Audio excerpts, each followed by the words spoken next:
And the reason he was going to vote it out of committee is that the Democrats are threatening to take his position as chair.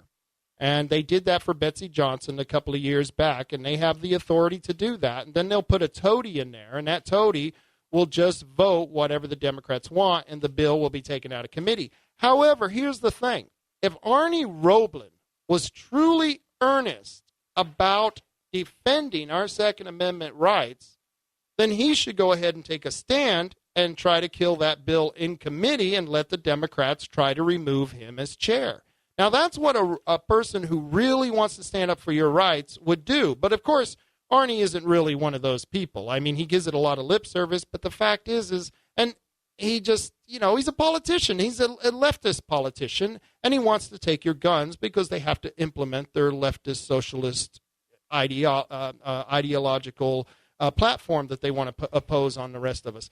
So I know this about Arnie Roeblen, and I knew that he could have just go ahead and voted out, but he didn't kill it in committee, and he's going to vote it out to the floor, and the floor is going to vote on it. And there's only 2 Democrats right now that we know for sure is going to vote no on SB 948, and that's Arnie Roeblen and Betsy Johnson. But here's the thing was, when I was leaving Arnie's office, he turned to me and he says, "Hey, Rob, why don't you tell Kevin Sterrett and his people to stop calling me because it's really getting annoying, or I might have to vote yes for that bill," which was an offhanded threat, you know what I mean? And I don't like being threatened by my employees. It's something that just really irritates me. But the whole time I was trying to be as nice and as calm and as civil as I can. And in fact, it was a very civil conversation. But I looked at him and I said, well, you know how that's going to work. And I smiled and I left, which means don't stop calling. Keep the pressure up. If he's upset because Kevin Sterrett and his people keep calling Arnie Roeblen, then you know what we're doing is actually working, so don't stop doing it. So once again, if you want to maintain your rights, you need to call Arnie Roeblen, and his phone number is 503-986-1705. And once again, please be nice to Rosie. And if you don't think this is important, here are a few points to show how dangerous SB 978 is. SB 978 would create a patchwork of back alley gun control laws and eliminate Oregon's preemption statute. Now, that's a very important statute because if that statute is eliminated, many states and counties will be able to impose their own firearm restrictions upon the people of their communities and anyone who enters those communities. SB 978 would make you a felon if you traveled anywhere near any public building that chooses to prohibit firearms, even if you had a concealed carry license. It would allow school districts, colleges, and universities to make up policies concerning firearms in buildings that they did not even own. That's right. They can make policies on buildings they don't even own because they're adjacent to the public property. It would make traveling to and from an airport with a firearm, even with a concealed handgun license, a felony. It would mandate that guns be locked up, already declared unconstitutional, by the way, and it would allow you to be charged with a crime even if they were locked up and stolen. That means if someone breaks in your house and your gun is locked up in a safe and someone steals it, you can still be liable for the crimes that they may commit. It would make it a possession of many firearms made before 1968 a felony. It would make a possession of any gun you made yourself a felony. There is no provision for adding a serial number to a firearm you made, so that wouldn't be an option. It would eliminate or severely restrict youth firearm programs. That's what you want. The liberals, they keep telling us, and I'm sorry, I shouldn't call them liberals, they're commies. The commies who want to take our guns, they keep telling us, well, we want to make guns more safe. Well, if you don't have the ability to go out and train your children how to handle guns properly, you're going to make them less safe. So we know that that's a lie. And SB 978, it would also require that all firearms transferred be equipped with a cable or trigger locks, and they would hold you responsible for crimes committed with any firearm that you transferred without such locks. Isn't that nice? Yeah, think of all the scenarios where you might trade a gun with a person. You're out at the gun range, you're out hunting, and all of a sudden you may be charged with a crime because you transferred it without a lock. And it would also ban possession of unfinished firearms or receivers.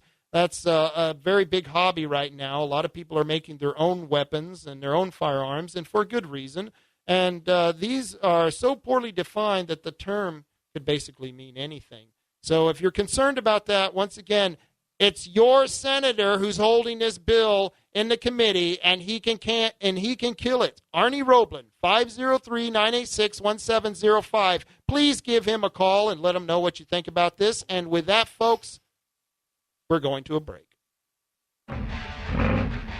Hey, don't be left standing in the dust. Take the lead with the help of Tom & Giggs 4x4 Performance Parts and Service. Off-road truck parts, lift kits, accessories, and more. Whether it's hitting the dunes, slinging some mud, or hitting the mountains, Tom & Giggs can definitely help you get your rig ready for your next adventure. What are you waiting for? Get it to Tom & Giggs Automotive, next to Moe's Car Wash in Empire, Coos Bay, or visit TomandGiggs.com. Bigger is better.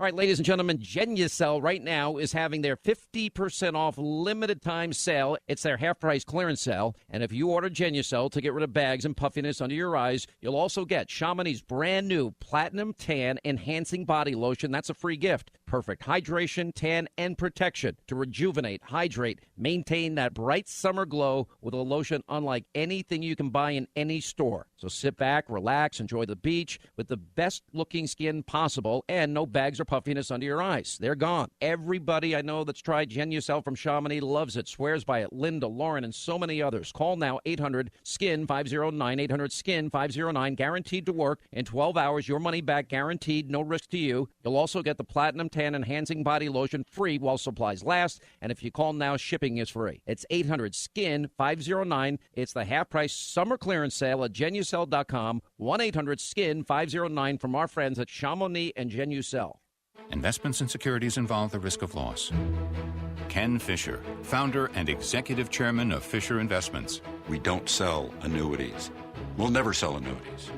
Most annuities have nosebleed level fees, don't do what the customer thinks they do, have tremendous tax problems, are hard to get out of once you're in them, and are extremely confusing.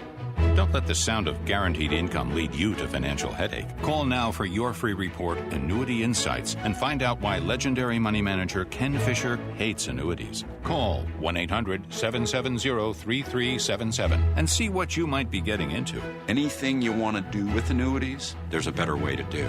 If you have more than $500,000 to invest, talk to us. Get your free report, Annuity Insights, and find out the 9 questions every annuity investor should ask. Call now, 1-800-770-3377. That's 1-800-770-3377.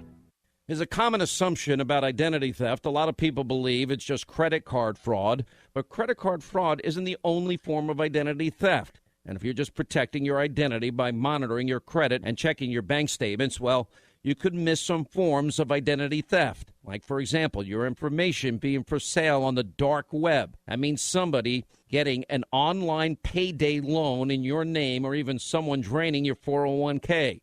Now, thank God there's LifeLock.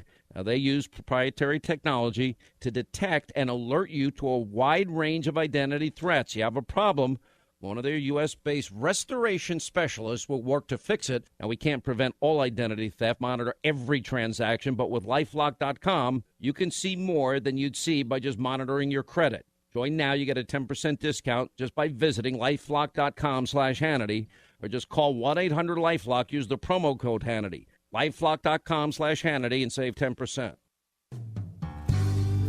Hi, I'm Rich Waters for Jim Vick Auto Sales. For those of you that know me, you know that my family and I have dealt with Jim Vick for more years than we'd like to admit.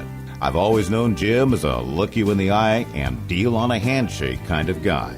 You may have heard that Jim retired recently, but I'm here to set the record straight. Jim is still selling great-looking, clean, exclusive cars at his new location just down the street from his former location. He's now at 2091 Broadway, and he keeps a display of his best cars right there for you to see and drive. Let my friend Jim Vick put you in the right car on your budget. Jim Vick Auto Sales, now at 2091 Broadway in North Bend.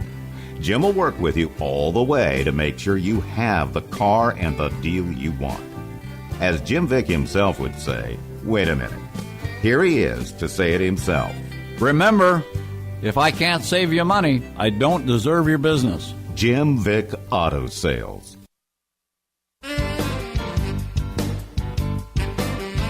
We're back in session.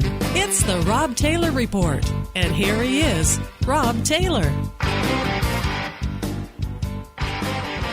Hey, everybody. Thank you for joining me. You know, one of the most interesting testimonies I have seen in a long time was when Candace Owen, just a couple of weeks ago, testified before Congress, and the congressman accused her of calling one of the other congressmen stupid when she didn't say no such thing.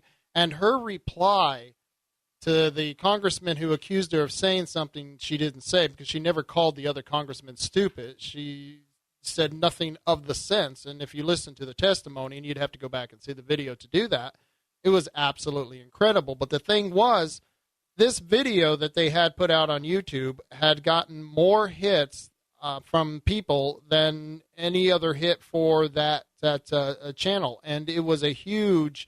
like 6 million people have already listened to that. And that was just last week when I had checked that out. So if you get a chance, just type in Candace Owen on YouTube, and I guarantee you the video will pop up of her testifying before Congress. And I think that lady is great. That is an incredible young woman, and I think she held those guys accountable, which we all should be doing. One of the things I want to talk about is an issue that is very controversial, and that's the legalization of marijuana and medical marijuana. It's an issue that's been debated and redebated over and over again, especially here in Oregon where it's legal here, but yet federally it's against the law. Now, I'm not someone who thinks that we should be out promoting marijuana. However, you can't talk about the subject without mentioning the plant cannabis and the things that it does to people and how it affects people, because we are a political society, and this is one of the things that we had banned federally for many, many years, and some of the states have come around, and like Oregon, and have legalized it. So there are going to be a little bit of problems between the states who have had it legalized and the federal government, who now still considers it a Scheduled I drug, and it's listed as a Scheduled I drug.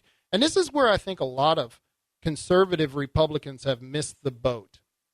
I think that this is an issue that they should have been on from the very beginning, and they should have been on the side of ending prohibition, because a true conservative is about limited government, and nobody should be telling anybody else what they should and shouldn't be putting into their body. Now, that being said, I want to stress to you that the goal for any parent is to have their child grow up with the goal of practicing abstinence and sobriety. You know, I had relatives in my family who were drunks. I couldn't stand some of them because they were just absolutely disgusting people, and they weren't disgusting when they weren't drunk, but when they were drunk, these were some of the most horrible people I knew. And I used to think, if maybe they were smoking something else or using something else than drinking alcohol, maybe they wouldn't be having a lot of the problems that they're having with their anger and their temper and not being able to keep themselves under control. And any police officer will tell you that the effects of marijuana don't ever seem to have the same effects as alcohol does. That being said, we shouldn't be encouraging children or anyone else to be using any substance. The goal should be sobriety, and the goal should be abstinence if you want to live a more pure life.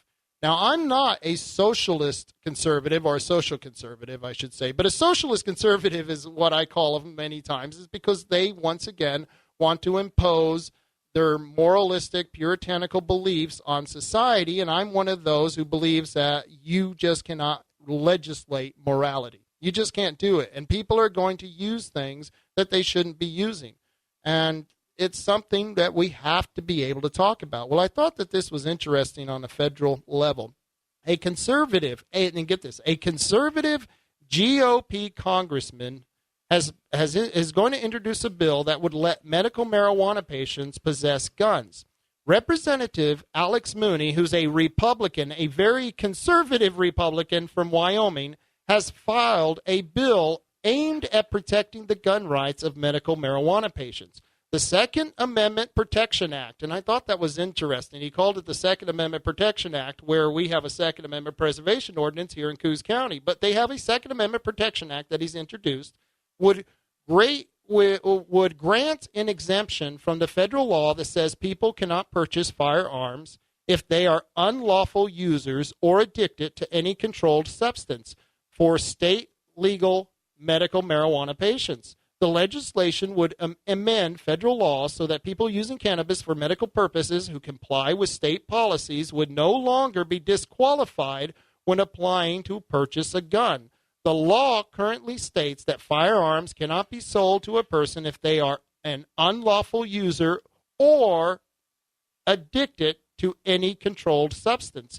To enforce the current prohibition, the Bureau of Alcohol, Tobacco, and Firearms, ATF, includes the following question on a form that must be filled out prior to most gun purchases. And this question reads, I want you to listen, are you an unlawful user or addicted? Let me read this here. Are you an unlawful user of or addicted to marijuana or any depressant, stimulant, narcotic drug, or any other controlled substance? Warning, the use of possession of marijuana remains unlawful under federal law, regardless of whether it has been legalized or decriminalized for medical or recreational purposes in the state where you reside. And that's the question on the form. But another conservative, and this is another Republican, Thomas Massey, and I'm sure you all have heard of Thomas Massey. If you're in the industry, you've heard of him. And he's another conservative Republican who has floated a similar reform proposal, and this was last year, saying he planned to reintroduce a bill that would both amend the underlying statute like Mooney's legislation would, but it would also remove the ATF form question. And unlike the newly filed proposal, Massey's bill would cover both medical and recreational cannabis consumers, but that has not yet been introduced. And I thought it was great that finally see two Republicans introduce this, because I can tell you right now, it's not against the law in Oregon and many other states to be consuming this product, and yet you can't own a gun on the federal level. So this is something that's going to be changed if these two senators have their choice, and I think it's a great idea. I think it's something whose time has about come, because like I said, the other substance besides alcohol might actually do alcoholics a little bit better and with their behavioral problems. Now, this is kind of tied into two bills that have been introduced in our own state legislature, and these are two very controversial cannabis bills, and one is concerning businesses testing for the use of cannabis, and one is concerning the interstate commerce of cannabis. Now, this is why I wanted Republicans to get involved, because when you let the leftist commies get involved with something like this, instead of just making it legal for someone to use a certain substance, what they do is they try to enable those people. And I think that's absolutely wrong, because once again, as a society, our goal should be to encourage people to be abstaining and the goal of sobriety. That should be what we should be encouraging. But we all know human nature, and humans are going to do what humans do. Well, Senate Bill 379 would make it illegal for employers to tell employees they can't use marijuana outside work hours. And I think this is absolutely wrong. Like I said, I think that the cannabis should be a legal product here in the United States, but I don't think that you should be able to tell businesses who they can and who they can't test for drugs because they own that business. And if you don't want to work for them, don't work for them. But Senate Bill 379, and there's also another Senate bill, Senate Bill 582. That one would allow the governor to make agreements to buy and sell marijuana in other states, and we'll talk about that in a minute. But both bills would conflict with federal law, which prohibits cannabis consumption. So because it's a Schedule I drug, and they should once again stop that on the federal level. But currently, under the law, workers can be fired for testing positive for marijuana. And I say that's perfectly fine. You have no right to a job. And if you smoke pot, then you better not go to a job and apply for a job where the people who own that industry don't want you getting high, not only on a job, but off the job. And I don't find anything unacceptable about that. Like I said, there's no right to a job. You have a right of commerce. You have a right to participate in the market, But I don't believe you should be able to force businesses to decide what they're going to do to make their businesses more safe. But currently under the law, that's right now, workers can be fired for testing positive for marijuana. Senate Bill 379 would revise that law and make it illegal to require employees to refrain from any substance legal in Oregon as a condition of employment. It would continue to allow prohibitions against being impaired at work. Well, gee, that's nice. Because I'll tell you what, once again, I think the substance should be legal, but I certainly don't think you should show up at work high on anything, whether it be alcohol, whether it be cocaine, whether it be marijuana. And if you do, your employer has every right to fire you. And I will go one step further. I believe the employer has a right to drug test you. And even if you aren't high at the time that you are being drug tested and you come up positive for marijuana, but you got stoned 30 days prior, but you're still testing positive, too damn bad. You took the job. And I think if the employer is up front with you and tells you that they're going to test you, then you have to abide by what the employer says. That's the contract between the employer and the employee. Now, SB 379 has been amended, and it has been passed out of committee, and it is waiting for referral or to be scheduled for a vote. As originally drafted, the law would run afoul of federal regulation for some industries, such as truckers who drive with license regulated by federal law and are required to take drug tests showing they are free from substances, including marijuana. However, the new amendment would allow businesses to test employees if they perform jobs that could put people at risk, such as construction workers, operators of heavy machinery, and licensed drivers of a commercial vehicle. Businesses that are recipients of grants for the Drug-Free Workplace Act of 1988 would also be allowed to screen their employees for the use of cannabis. And I think that's wrong, because if one business is allowed to do it, then all businesses should be treated equal, and they should be allowed to test their employers. And I mean, that's over there at the burger joint. If the burger joint wants to test their employees for marijuana and they find out that you've been smoking, not on a job, but on your own free time, and they want to fire you, I think businesses should have that right. And I know a lot of my friends who are in the marijuana industry, who are owners of dispensaries, may disagree with me. But once again, I'm defending them as business owners. So that's something that, as Republicans, that's why I wanted you on this issue, so you can stop this nonsense that would take away the rights of business owners. Now, Senate Bill 582 would set the stage for granting the governor the authority to negotiate agreements with other states. Right now, federal law prohibits states where marijuana is legal from buying or selling to each other, and this bill is in the Judiciary Committee and probably will be out for a floor a little bit later. But I know I'm getting a little bit over time now. Do we have a giveaway? It's my favorite time of the show. If one of you like to go out to McDonald's, one of the happiest places in the world, and you'd like to win a nice couple of coupons, a one sheet of buy one, get one free coupons, a one free dessert of your choice, a one free small McCafe beverage of your choice, and a one free breakfast sandwich of your choice, then you be the third caller at 541-267-214. And we'll be right back. Spring in for your next service or repair at KWRO. They specialize in engine diagnostics, performance, brakes, steering, and suspension, alignments, canopies, exhaust services, accessories, and more. Take care of your vehicle, and it will take care of you. For your car, truck, or motorhome, call KWRO for all your maintenance needs. KWRO, 269-2700.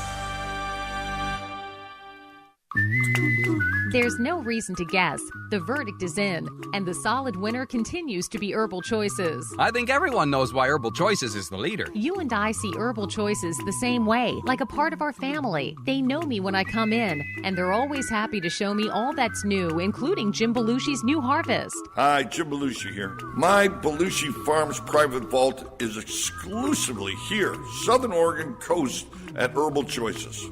Check it out. It's the only choice. And no matter where you are, Herbal Choices is close by. Coos Bay, Charleston, and Bandon. They always keep me updated on their website at www.theherbalchoices.com. No one can compete with Herbal Choices prices. They now have so many locations that they buy large quantities and pass the savings along to their customers. It's their people, friendly, always ready to help with knowledgeable answers. It's like dealing with family. Do not operate a vehicle under the influence of marijuana. For use by people 21 and older, keep out of the reach of children. Looking for a new or used firearm? You should get to know the friendly folks at World Pawn Exchange. Located at 1980 Sherman in downtown North Bend, World Pawn Exchange buys, sells, and trades firearms of all types. And with their extensive, ever-changing inventory, they could have just the right firearm for you.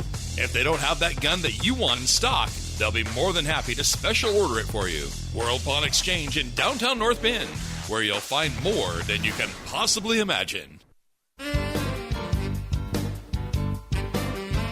We're back in session. It's the Rob Taylor Report. And here he is, Rob Taylor.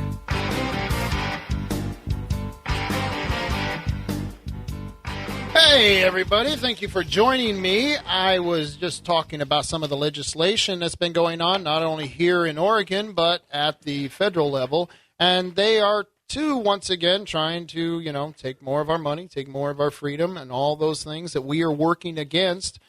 I don't know about you, but I was very, just delighted last week when they finally released the Mueller report, and I've purviewed it, meaning, I've looked over some of the highlights. And I can tell you right now, it was just a thrill to find out that, our president wasn't colluding with the Russians.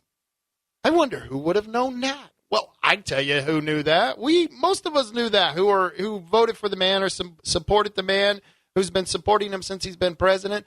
We've known this. You know how it was easy to know that this man the president wasn't colluding with the Russians? Look what he's done to Russia. Look at all of the decisions that he's made. Just the fact that we are now one of the biggest the number one energy producer in the entire world, that's the biggest thing you can do to hurt Russia.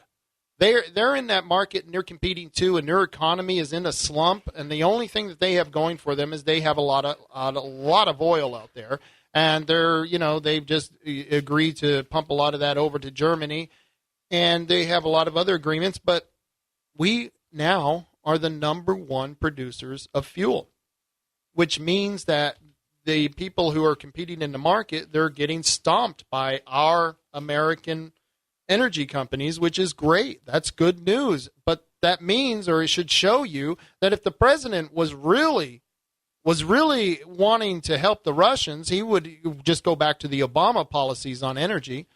Yeah, that's all he'd have to do, and that right there would be the best thing you could do to help out Vladimir Putin. Old Vladimir. Who names their kid Vladimir? I don't know. But there was a bill which would require Oregon law enforcement agencies to psychologically evaluate applicants. Now, this is one of those that, when I first read it, I thought, well, that makes sense. Yeah, don't we want cops to be psychologically evaluated before they go into their duty as a police officer? And at first, on its face value, I started to think, well, that's a good thing. But, then I started thinking about a little bit further, and I started thinking, well, isn't that one of the ways they're keeping good officers out of the police force? If you believe in your rights and your constitutional right in protecting individual rights, wouldn't that be a good way to psychologically evaluate someone, ask them certain questions, find out their ideological beliefs, and then disqualify them for those beliefs? You don't think that didn't happen in history at any point in time? Well, it has happened in many different countries.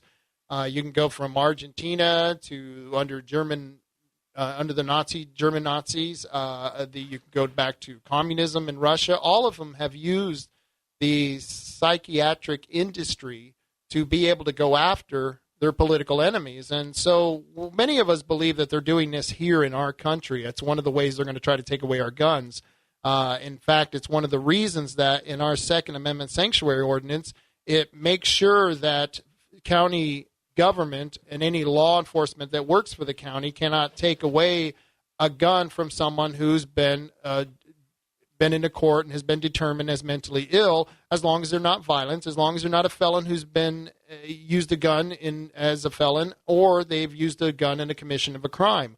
And once again, that's because we're trying to focus the law on the criminal, not the law-abiding citizen. And the reason people I know are sitting out there, but Rob, do you really want people who've been declared with a mental illness to have guns? Well, think about what's all considered a mental illness. Anyone who's served in the military may be up as for consideration for PTSD, and because of that, that's a mental condition. And if you've been found in a court to have had that condition, well, then you have a mental illness, and they could deny you the right or the ability to own a gun. If you're someone who's been depressed, someone who has other very light mental illnesses that does not make you a threat to yourself or other people, and there's a lot of different things that categorize that, can be in that category. You shouldn't have to be, have those things used against you so they can disarm you. If you're not someone who's violent, you're not someone who's used a gun improperly, or you're not a felon who's misusing a gun, then you shouldn't have to worry about gun laws. And that's what they're doing in Salem. They're making us criminals as law-abiding citizens. Well, I think that they're going to be using the psychiatry industry to take away a lot of our guns. And this new bill would require that all agencies in the state and to psychologically evaluate officer candidates, and another aims to address the mental health of officers already wearing the badge. Most law enforcement agencies conduct screenings anyway, and that's what I thought anyway. I thought that they already did mental screenings for their applicants. But researchers say that around 14% of the state does not, and that's probably because they're small cities and counties, and they are mostly in rural areas. Oregon does not require law enforcement agencies to require job applicants to go through a psychological evaluation before they can become an officer, but the new legislation would change that.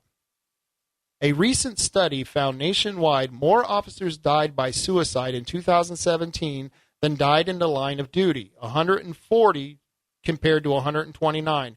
That's right, 140 officers killed themselves compared to the number that died in the line of duty, which was 129. That means 11 more officers killed themselves than the officers who gave their life up defending our rights. Now, that's a very disturbing number. And alcoholism has also plagued the police, and in one study found up to 23% of officers surveyed abuse alcohol, and that there is 3 times the national, which isn't 3 times the national average.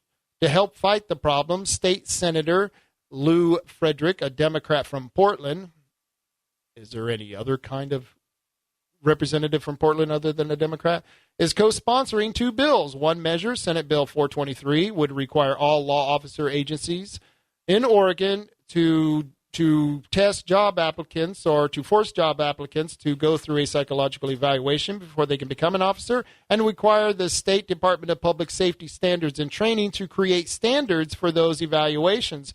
Now, that's something that we also have to keep an eye out. What are those standards, and what kind of political tinge are they going to put on that? That's, you have to keep an eye out. But the other measure Frederick co-sponsors is Senate Bill 424, and it calls for law enforcement agencies to establish mental health wellness policies relating to police work, which that may not be too bad.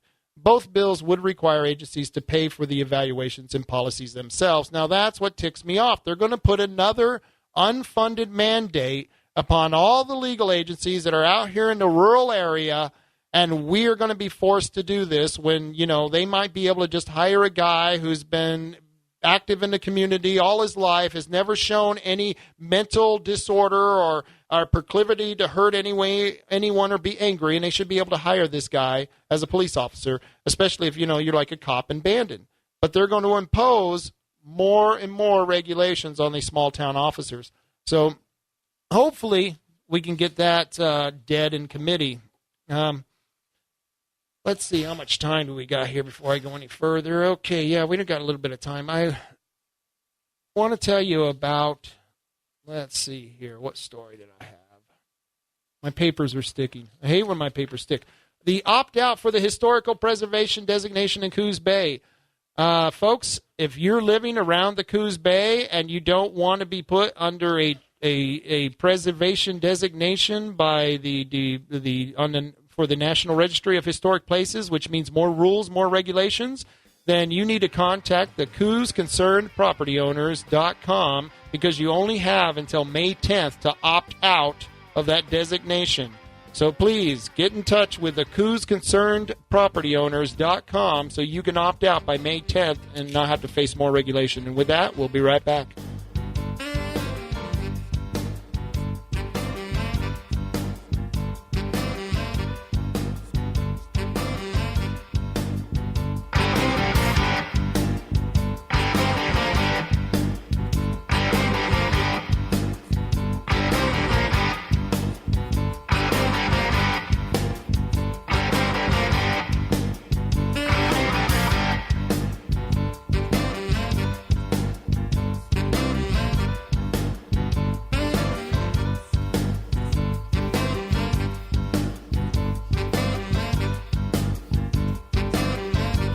This is 630 and 101.1 FM. Listen online at KWRO.com.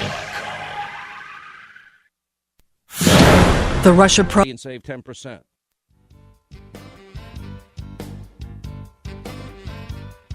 Opinions expressed by talk show hosts or callers on KWRO do not necessarily represent the opinions of the staff and management of Bicoastal Media LLC, its sponsors, subsidiaries, or possibly anyone else on the planet.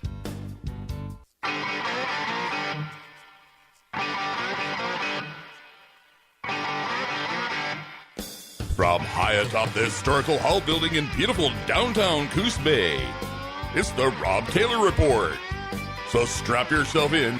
Your weekly political therapy session is about to begin. And ladies and gentlemen, here he is, the nearly famous Rob Taylor.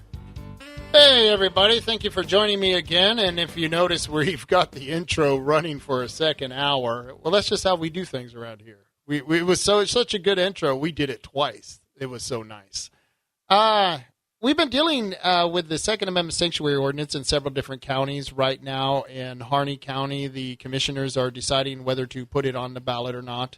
And in Deschutes County, they're also going to be debating it. And Deschutes County was one of the counties that passed a Second Amendment Preservation Ordinance, but they went back with the Second Amendment Sanctuary Ordinance to the commissioners because it's a much better law. And we'll discuss that here in a few minutes. Columbia County, we're going to also talk a little bit about what happened up there, because we finally got a ruling, and I shouldn't say ruling, that's wrong, because judges don't rule over anything. They give their opinion. And we've received a legal opinion from the judge, and it wasn't in our favor, and I'm going to talk about that a little bit later. But the reason I'm mentioning all of this stuff is because we've been down in Curry County for the last month negotiating with the county commissioners on what we can do to shore up the Second Amendment Preservation Ordinance that we have down there. It's a good ordinance. However, there is a foible with it. There's a legal fallibility with it, and we think that the Second Amendment Sanctuary Ordinance is much better. And so I asked Court Boyce, who's a commissioner of Curry County, to join us on the show, and he's with us right now. How are you doing, Court? Well, Rob, good day. Thanks for having me on, and glad to be able to visit with your listeners. Oh, not a problem. I always appreciate it because I know you're a big Second Amendment supporter. I know that you've seen what's going on in Salem. What do you think about that SB 978?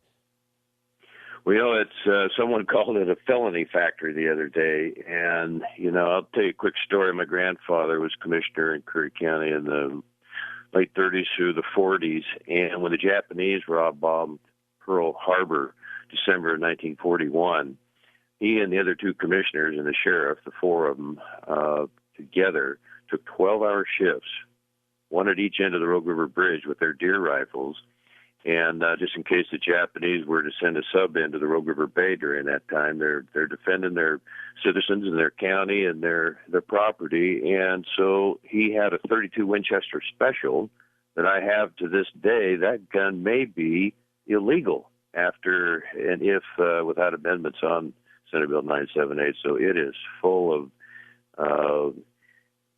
regulations that really could hurt the citizens of Oregon, and I'm very thankful for all the pushback and resistance and polite demonstrations against that bill.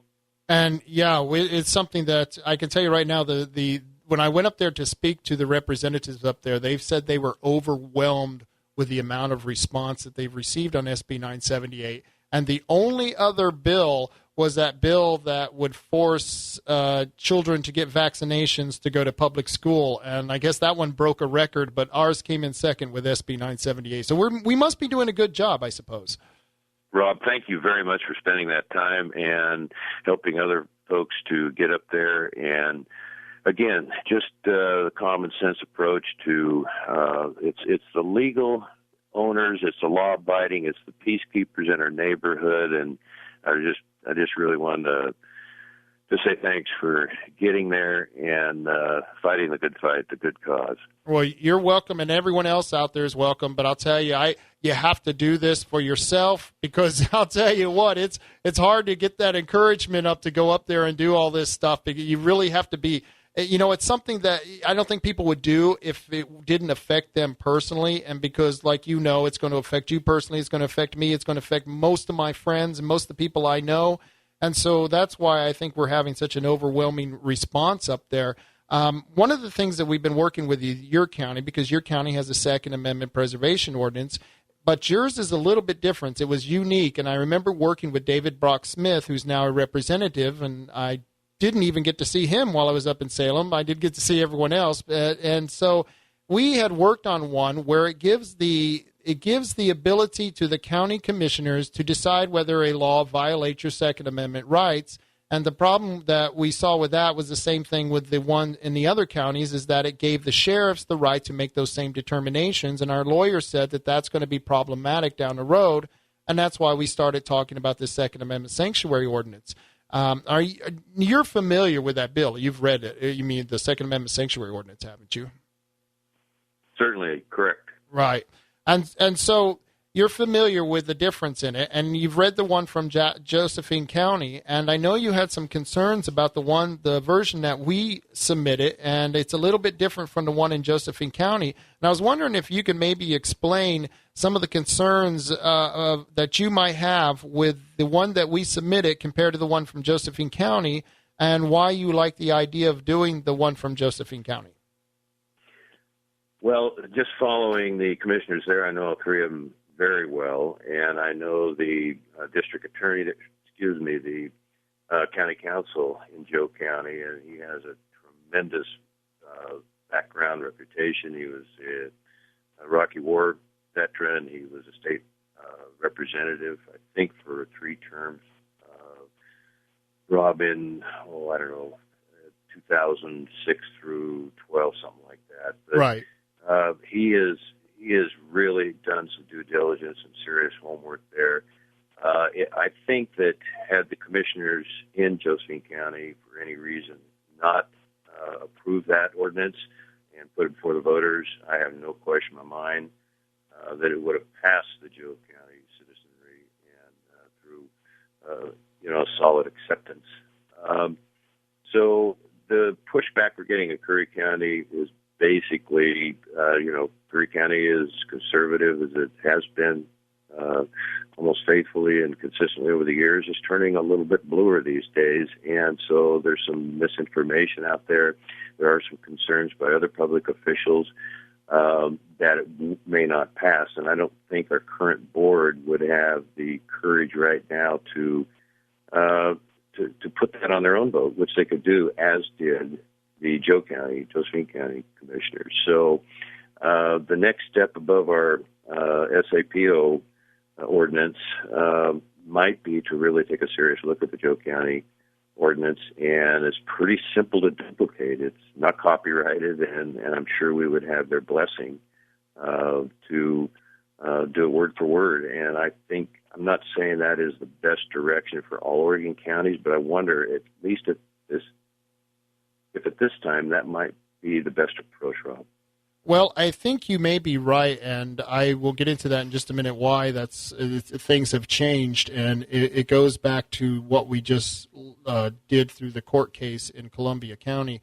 But one of the things that I think, and I know Wally has no problem with you using it. In fact, he'll brag about it if you use it. So I'm leaving that up to you, but Yeah. I feel much more encouraged to contact him now and give him a bad time and ask for straight up approval. Thanks again. Oh yeah, he'll do it. He'll do it just so he can brag about it. And I'll tell you why. Because when he was working on that, I was working on the one the one that I submitted to you guys just a month ago.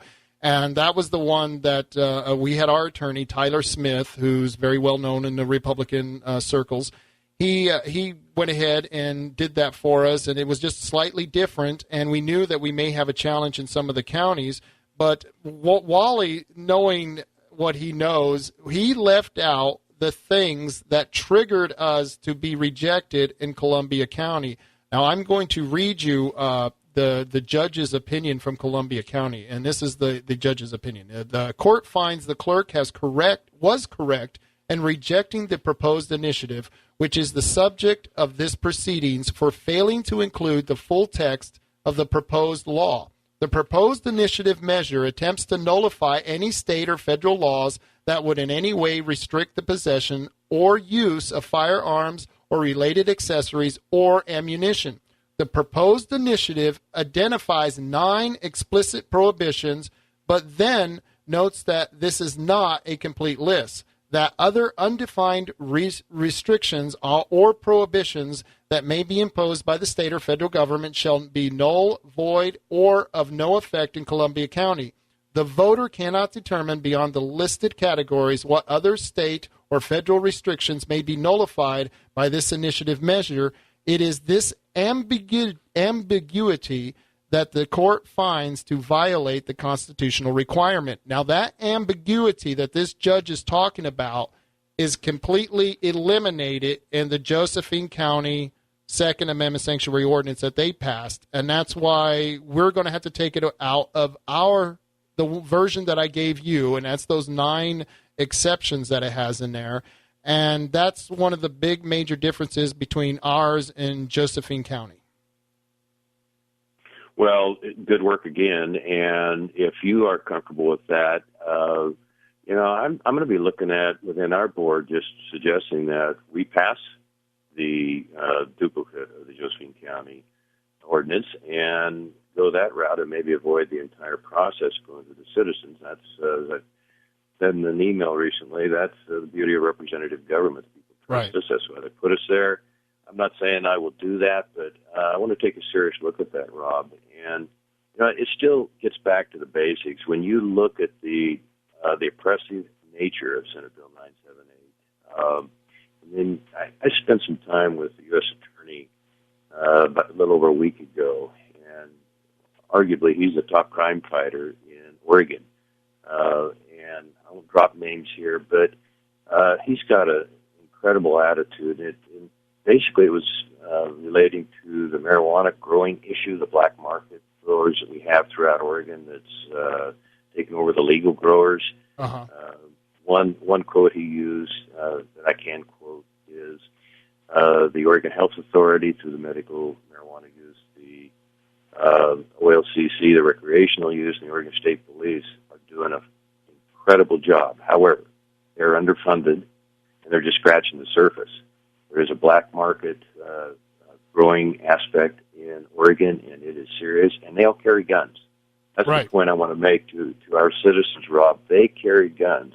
And right now in a lot of the rural counties, as you well know, sheriffs in particular, with budget problems, they're having difficulty recruiting deputies, people that actually at a young age want to come in and make law enforcement their career. That is shocking to me with the amount of law enforcement I have in my family background, but it's also a concern. So it gets back to, in Canada and European countries, they're absolutely 100% dependent on the police. The way I grew up, the way I was raised, the police are likewise dependent on the citizens. Again, back to the peacekeepers. I was raised that, you'll do anything to protect your neighborhood, law enforcement, schools, and it's the old saying: the only way to stop a bad guy with a gun is a good guy with a gun. Absolutely. And, the thing is that, I went up to Powers just not too long ago, and there's still signs up there on some of the rural roads that say, we patrol this road. We don't have a law enforcement, and we, the citizens, patrol it. And I think that's great because, boy, you're driving down that road, all of a sudden you slow down because you don't know who's who and who's patrolling. Well, it's what they call it's a gun-active zone for self-defense. It's not a gun-free zone. Most of the awful crimes and mass murders we've seen in our country over the years that are just beyond despicable, they are almost all in gun-free zones. And it's back to common sense and logic.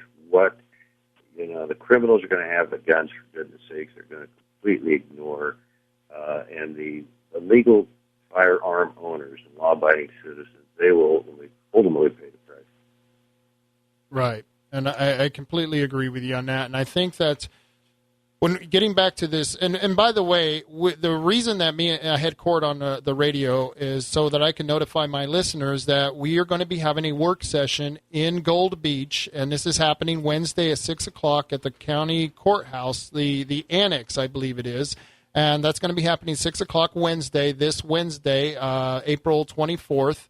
And it's in the Board of Commissioners hearing room located in the courthouse annex at 94235 Moore Street. And that is, once again, in Gold Beach. Court, do you have a few minutes? I got to take a commercial here. Of course. Thank you. All right. Not a problem. With that, we'll be right back. Stop in today to the all-new one-stop gun shop, Hole in the Wall Gun Shop in Coos Bay. Your area leader in quality firearms, Hole in the Wall Gun Shop proudly features the top brands of new and used handguns, hunting rifles, black rifles, antique and collectible guns, ammo, mace, and more. Gun cleaning and repair, expert advice, and handgun safety classes for concealed carry permits are offered too. So stop into Hole in the Wall Gun Shop across from Cumion's on Highway 101 South in Coos Bay. We buy, sell, or trade. The RV business is booming at the Boomin' Y, and Gibbs RV is looking for nice pre-owned RVs to consign or buy. Gibbs RV makes it so simple. They will come to your location, give you a fair appraisal, and help take care of all the paperwork. It doesn't get any easier than that. So let the professionals at Gibbs RV take the hassle out of selling or consigning your RV. Stop by and see them today at 1845 Ocean Boulevard in Coos Bay by the Big Boomin' Y in Empire, or check them out at GibbsRV.com. Hi, Danny at Far West Tire and Auto here. With the cold, harsh winter months behind us and summer right around the corner, you want to make sure your tires are ready for your adventure. Whether it's off-roading, a drive up the coast, or to the mountains, you want to drive with confidence that only Cooper Tires can provide. With a wide selection of Cooper tires, Far West Tire and Auto has all your tire needs covered. Stop by Far West Tire and Auto on Highway 101 Coos Bay. Always the right tire, always the right price. I'm the third generation of our family-owned and operated business, Raging Coffee Company. For a quarter of a century, we have been providing some of the best coffee around. We are NOP certified organic by Oregon Tilt since 2007, and we make it easy by offering free shipping from our website, RagingCoffeeCo.com. That's RAYJEN coffeeco.com. You can find packaged coffee at historic Wilson's Market or the Beverage Barn in Bandon. Give it a try. Raging Coffee. You'll be hooked. We're back in session. It's the Rob Taylor Report. And here he is, Rob Taylor. Hey, Coos County. Thank you for joining us. We've got Court Boyce, who is the Curry County Commissioner, joining us, and we're discussing the workshop that we're going to have concerning the Second Amendment Sanctuary Ordinance that we're going to try to get enacted over in Curry County. And one of the things that we're going to try to use is we're going to give the commissioners a couple of different options. They can choose the Second Amendment Sanctuary Ordinance that we submitted, which is an exact duplicate, or they can choose the Josephine County one, and either one of those are acceptable to me because when Wally Hicks wrote that original draft for his Second Amendment ordinance in Josephine County, I had sent that over to Tyler Smith, and I'd sent it over to the 10th Amendment Center. And Michael Bolden, who is the one who runs the 10th Amendment Center, says this is great, this is fine. It's a little bit weaker than the document we created, but it still works. So it does more than what the resolutions and proclamations are being passed in all these other states. And so he accepted it, and Tyler said it looked fine to him too. In fact, Tyler when he put out his ordinance, much of the wording was kind of the same. So, I don't want to say anything there, but you know how that works. So, Court, let me ask, we're working on this, and I know that we had a little bit of opposition coming out on it, but what is your feeling that we can get this through on Wednesday night? Well, in workshop we won't make the decision, but we will gather all the data, we'll hear all the parties, and I'm going to be making a presentation, Rob, on the Josephine County ordinance, and I think that's just a good step, the best step in the right direction.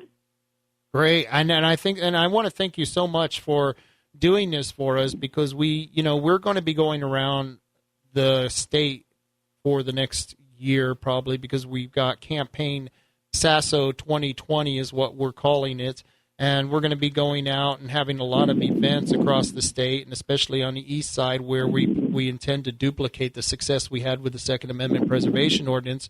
So hopefully, if we can get the Board of Commissioners to pass this in Curry County, this would be really neat, because then when we take this to all the other commissioners first, and we like to go to the commissioners first because we are a representative government, and we like to, it saves us a lot of time from getting signatures if they can put it on the ballot themselves, or if they can vote for it and put it into law themselves. Either way is good with us.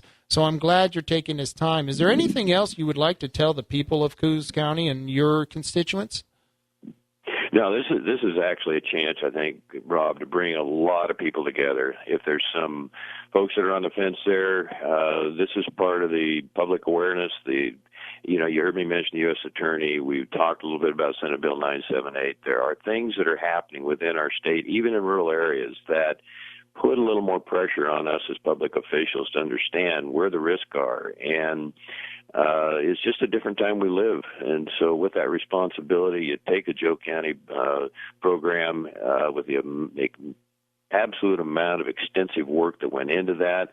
I don't know why anybody would want to vote against that unless they want to disarm the citizenry, and then we could talk about that another half hour. So that's certainly not what we want. And so I would like to promote, as I mentioned, bringing it before the board, the Curry County Board of Commissioners, maybe a week from this Wednesday, and just see if I can get them to vote on it. The chances are better than even that they would accept it. If not, maybe we'll go ahead and send it to the citizens, and even that would have some good basis for, again, notifying the public and having them better educated on what we're potentially faced with here. Right. And just so everyone knows that when we created or crafted this law, one of the things that we were looking at was how the illegal immigrant sanctuary cities was able not to be forced to enforce federal laws. And one of that was called the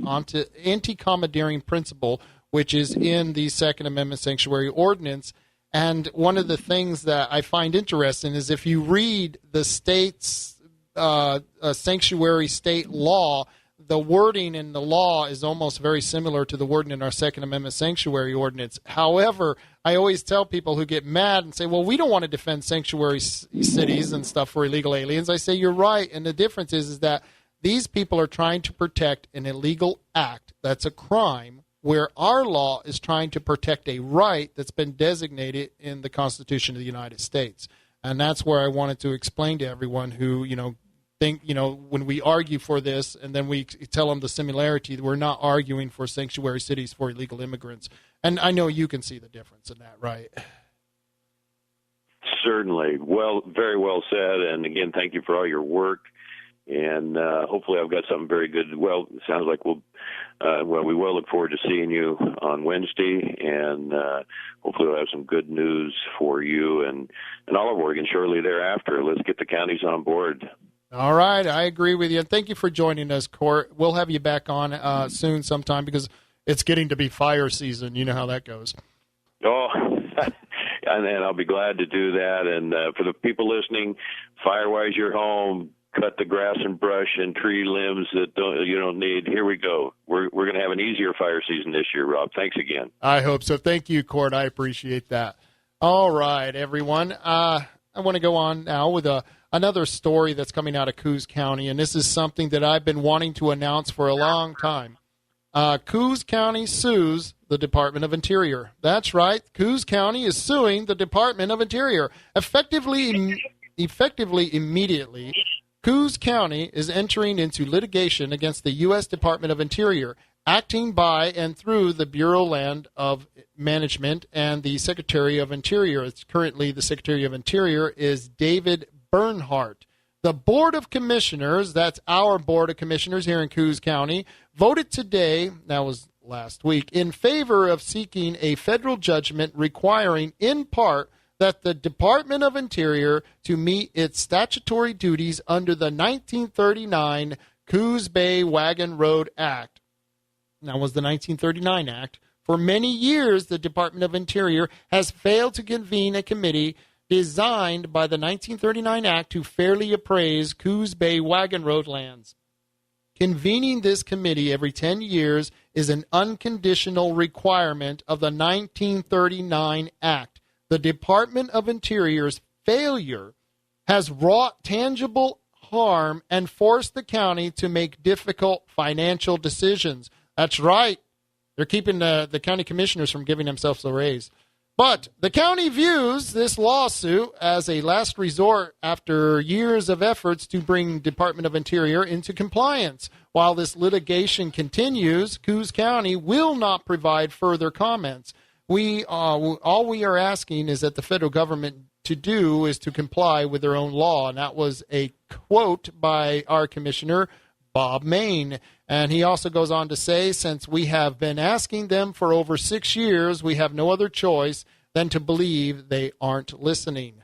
And I'll tell you right now, that was one of the reasons I supported Don Gurney when he ran against John Sweet 2 elections ago. I mean, this last time we had Katie Iman running against him, which, believe me, that was no choice whatsoever. But we did have a choice 8 years ago or 6 years ago when Don Gurney was able to run, and he was one of the first things that he was going to do was going to get us involved in this lawsuit against the Department of Interior. So this is a long time coming by the county. Good job, guys. Finally, I don't always like to get down on my representatives. I don't like to chastise them when they do things wrong. And believe me, these guys have done a lot of wrong, and they do things right every now and then. So this lawsuit is one of the best things I've heard of from a long time.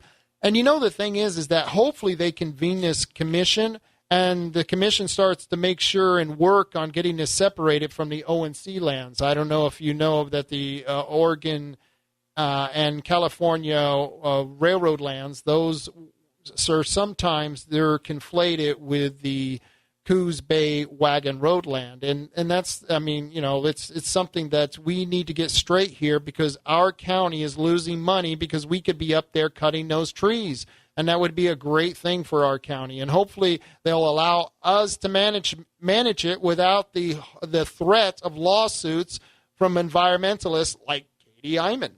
Katie Iman's a perfect example. She wanted to run for commissioner. I guarantee if she would have been commissioner, there's probably no way we'd be seeing this lawsuit against the Department of Interior. She would be trying to stop us from cutting down any trees whatsoever.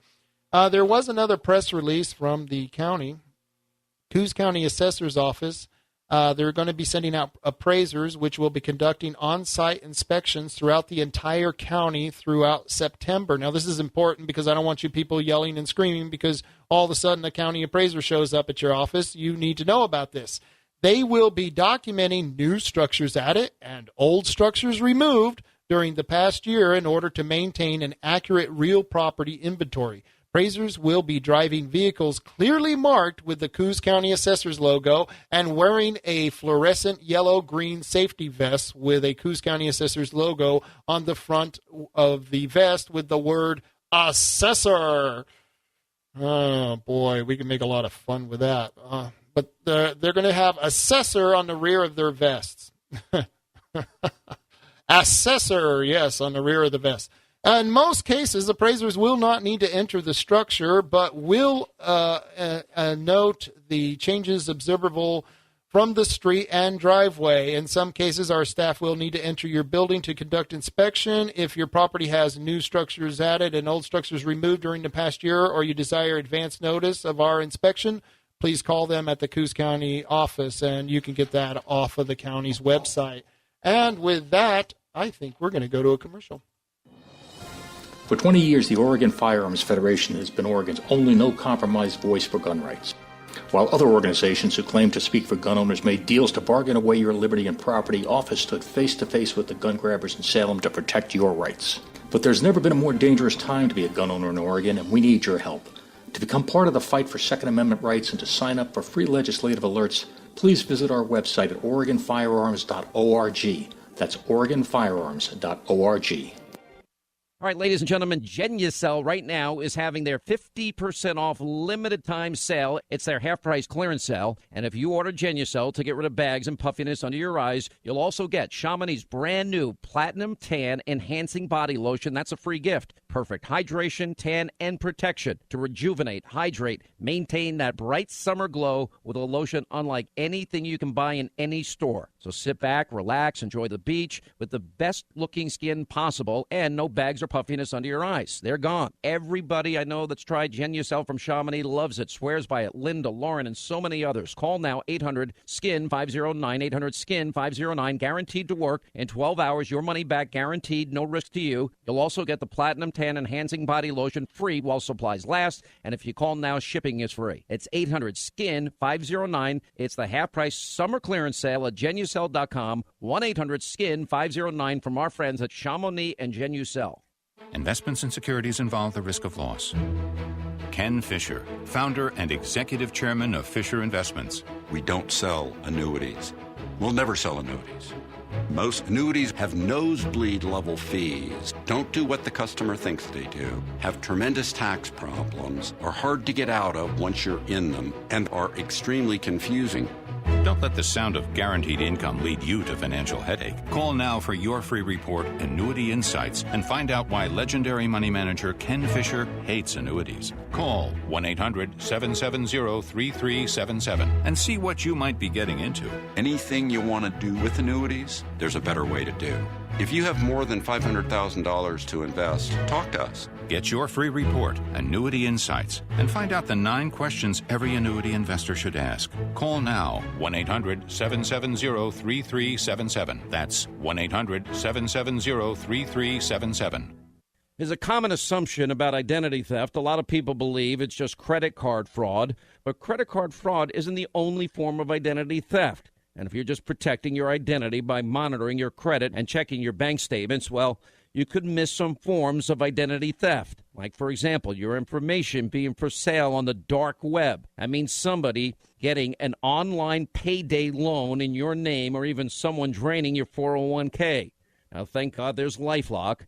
Now, they use proprietary technology to detect and alert you to a wide range of identity threats. You have a problem, one of their U.S.-based restoration specialists will work to fix it. Now, we can't prevent all identity theft, monitor every transaction, but with LifeLock.com, you can see more than you'd see by just monitoring your credit. Join now. You get a 10% discount just by visiting LifeLock.com/Hannity, or just call 1-800-LifeLock. Use the promo code Hannity. LifeLock.com/Hannity and save 10%. We're back in session. It's the Rob Taylor Report. And here he is, Rob Taylor.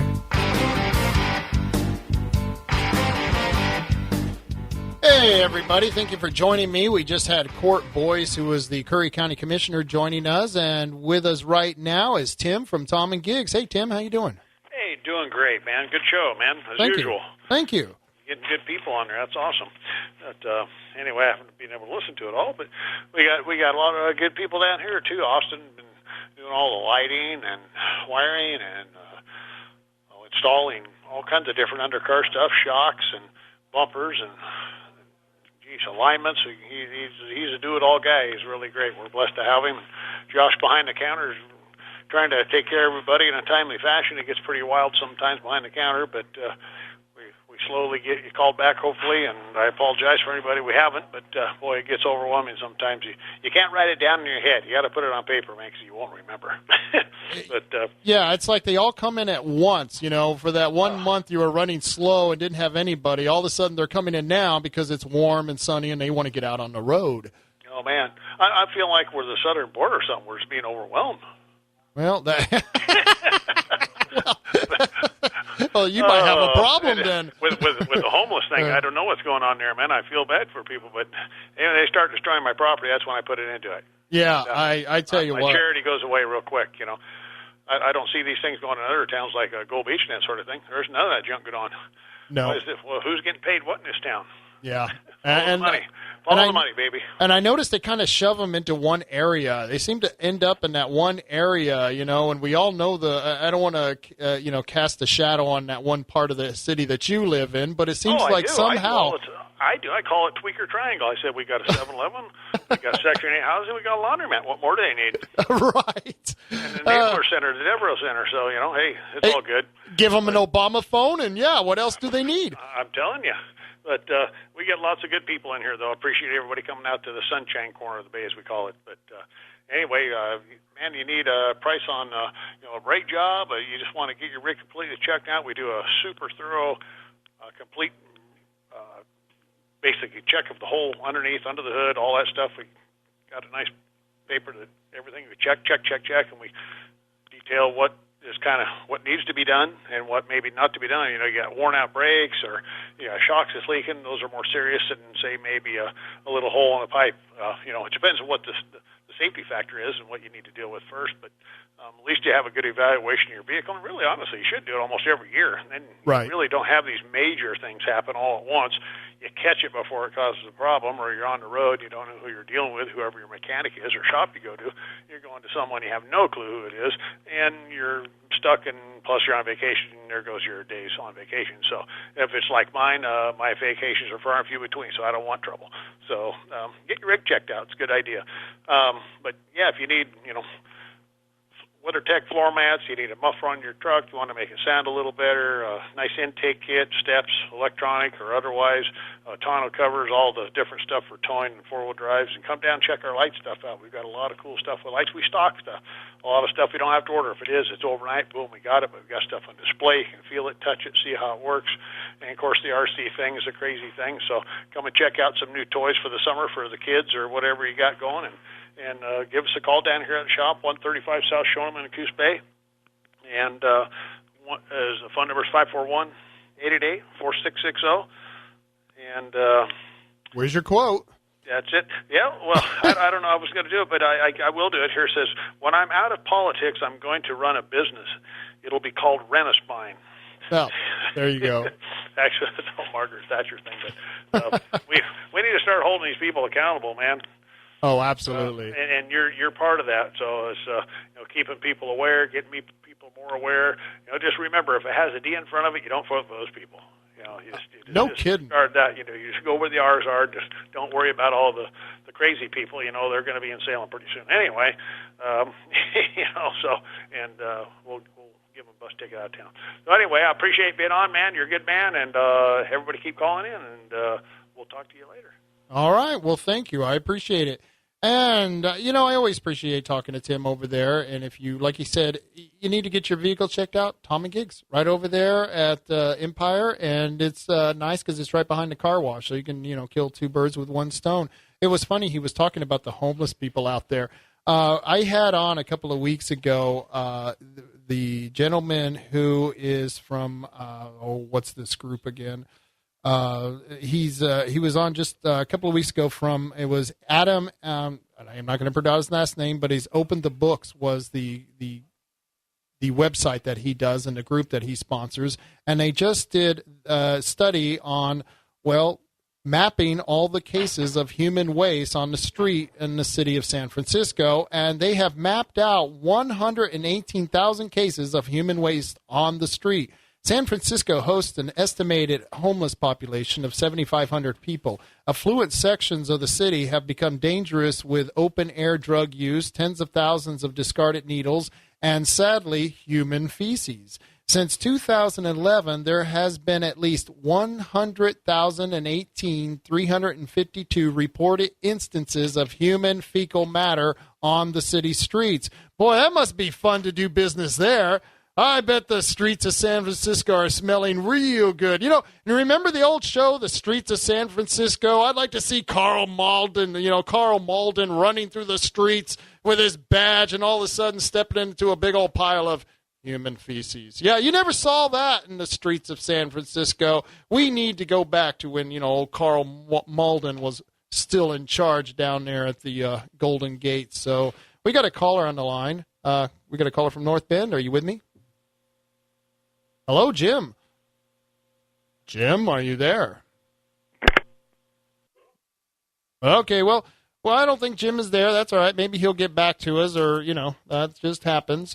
So I thought that was absolutely interesting that the Open the Books did a map of the brown stuff in the streets of San Francisco.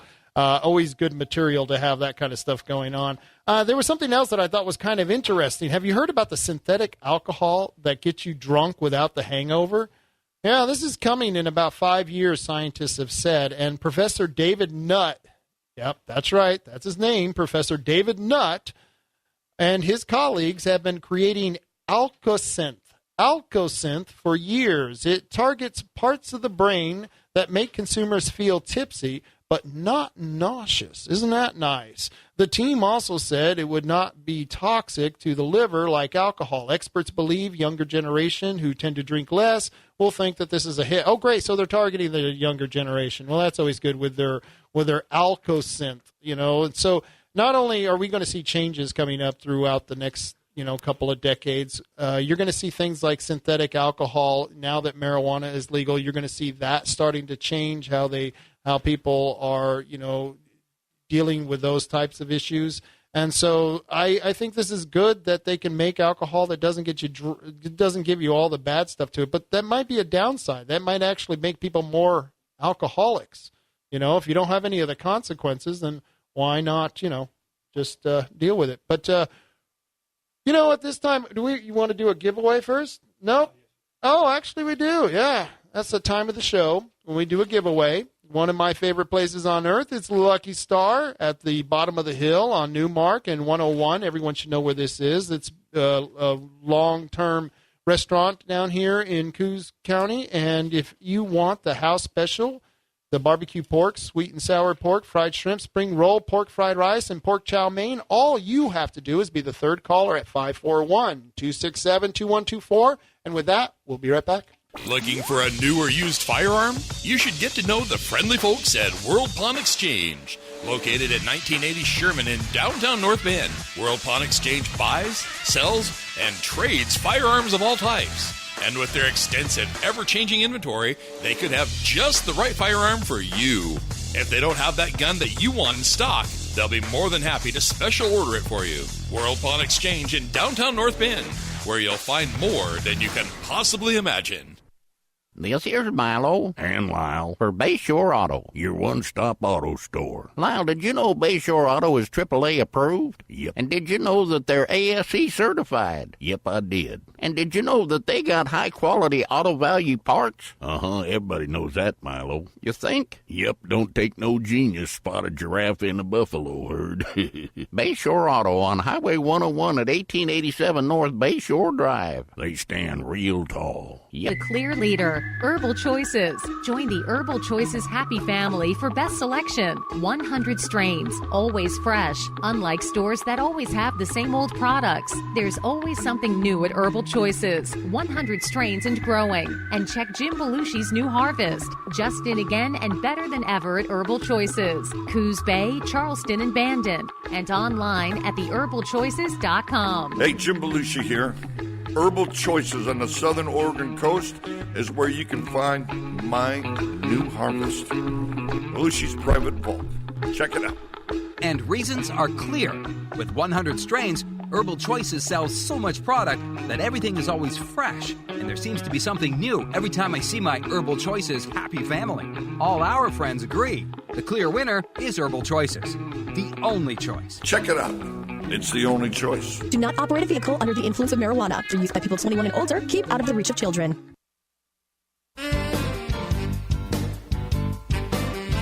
We're back in session. It's the Rob Taylor Report. And here he is, Rob Taylor.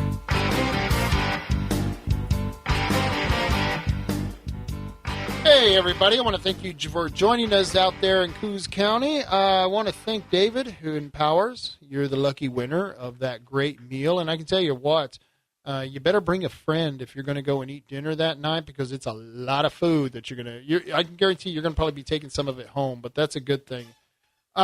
So we've been talking about a lot of stuff over this last couple of hours, and I think that some of the things that we've been covering is not some of the things that I don't think that we get to hear about in a lot of the mainstream news. You're not going to hear a lot of the stuff that I'm covering on Lars Larson or Sean Hannity. There are a few things that I try to get that are local issues. And for the last week, it was nice because I got to travel out of town. I got to make new contacts, like I said, in Salem. And so it's always good to go back to places and go to visit people that I know are fighting like heck when it seems like all they're doing up there is, well, making us more downtrodden, putting more rules and regulations on us. And it's very depressing when you go up there because you have to be very nice to people in Salem, and you just don't want to because you know what they're doing to you. One of the things I always like to talk about is what's happening in space advances, the wacky space races. I don't know if you heard, but the Vice President Pence has made an announcement about 2 weeks ago that we're going to have people back on the moon in the next 5 years, that we are going to be putting space back in space in the next 5 years, and that this is not something that's going to be advancing here in America. And there's a lot of reasons why, because many different countries are now putting their people in space. We got Israel. They're going to be doing a moon launch, and I think this is absolutely great. I think they had trouble with their moon launch. I can't remember the exact details, but I do know that NASA says that Christina Koch will spend another 328 days in space. Last Wednesday morning, NASA announced that Christina Koch, who is already living on board the International Space Station, will extend her mission to 328 days. By doing so, she will become the space agency's second astronaut to spend nearly a year inside an orbiting laboratory. And this is something we have to experiment with because eventually we're going to be in space. That's right. You watch all those Star Trek episodes, in the next couple of decades, you're going to see this stuff happening. I do believe this, and that's why I'm reporting on it. In fact, SpaceX loses Falcon Heavy's center booster to the sea. I don't know if you guys saw this last week, but SpaceX successfully landed all three of their Falcon Heavy boosters after its recent launch, but it won't be able to reuse one of them because the company lost the core booster that landed on its drone ship to rough seas as it was making its way back to Port Canaveral. The name of the ship was, of course, I Still Love You. I don't know where they got the name of this. Of course, I Still Love You. That's the name of the ship. And as conditions worsened with 8 to 10 foot swells, the booster began to shift and ultimately was unable to remain upright. While the company can no longer retrieve the lost core, it plans to use the other two boosters that touched down to land the Falcon Heavy on its next mission. And that's just great news. And I think we finally got Jim from North Bend back on the phone. Jim, you with me? Yes, sir. Hey, how you doing, man? Oh, pretty good. You hear about, they had legalized the Constitution. That's ridiculous that they have to legalize the Constitution that's been enforced now for well over a couple hundred years, But anyway, also the water board bill here in North Bend went up. And it looks like they tagged on $20 on the bill, on the water bill. I heard about for public safety. Yeah, for public safety. New officers is what they claim they need it for. The criminals, the government needs more money. Yeah, right. Yeah, I think that between that and TCP and all the other, crapola that's going on, it's just screwing everything up. It's not right. Well, especially when they tack all these new bills onto things that are not part of the utility. I mean, there's really no reason that you should be paying for the police officers of your community by paying new fees on your water bill, because we already pay property taxes to cover those costs. So you got to ask yourself, where did the money go that we were paying them originally? You know what I mean? I'm already paying about $3,000 a year in property tax, right. And I'm on Social Security. And I'm elderly, and this isn't right. And the cops don't even follow the law. They let the kids go up and down the street here with go-karts and mini bikes. I mean, come on. Oh, I can believe it. Yeah, I can believe it. The lack of enforcement around here is incredible. I got pictures. There's a group on Facebook called Empire Watchdog or Empire Watch Group and Neighborhood Watch. That's it, Empire Neighborhood Watch. And that's one of the first things I turn on to when I go to Facebook to see what's going on over in Empire. And you get pictures every day of all the criminals and social miscreants that are wandering the neighborhood. Have you ever seen some of this stuff?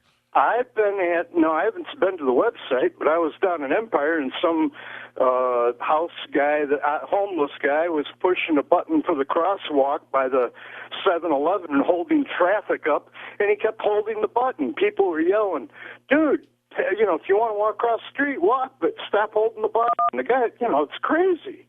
And let's not call him homeless. That's that's something that always really irritates me. When I think of the homeless, I think of that poor father and mother of 3 who lost their job and is now out of their house. But most of these guys are wanting to be homeless because they want to use their drugs. They don't want to follow the mores of social life. And so they want to be derelicts of society, and we call them homeless? No, they're bums. No, they choose that. They choose. Right. Many of them choose to be homeless. Yeah, I know.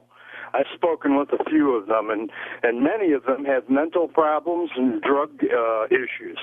Yeah, and that's one of the problems that they've created in this state is that they've closed down so many of the mental health facilities that even if you wanted to send some of these people to be evaluated, to have a psych evaluation because they're acting like such derelicts in society, you don't have any place to put them. So where do they end up? Well, sleeping in your woods, in tents, and in your backyards. It's scary. Why are they busing in from Eugene and Portland? Why are they busing them in here to destroy the neighborhood? And it's hurting business. I know business owners here. Oh, absolutely. It's hurting business. In fact, when I went over to McDonald's the other day, every single exit and entrance had people standing on either side of them asking for money, and it was just infuriating because some of those people had dogs. Now, my question to you is, if you want to be a derelict of society and be a bum, that's one thing, but why would you be cruel to an animal by making him, suffer with your plight, There's a lot worse things going on. There are heroin addicts and all kinds of meth addicts and people that will rob you, or you have to be afraid to go anywhere. Something's really wrong, and it's been more recent. It didn't used to be like this 5 years ago. It wasn't this bad. Well, I think it's time we make Coos County great again and start enforcing some of these laws. And I want to thank you for calling me. I appreciate it. And maybe you'll call in next week. And until then, you carry on, Coos County. Carry on.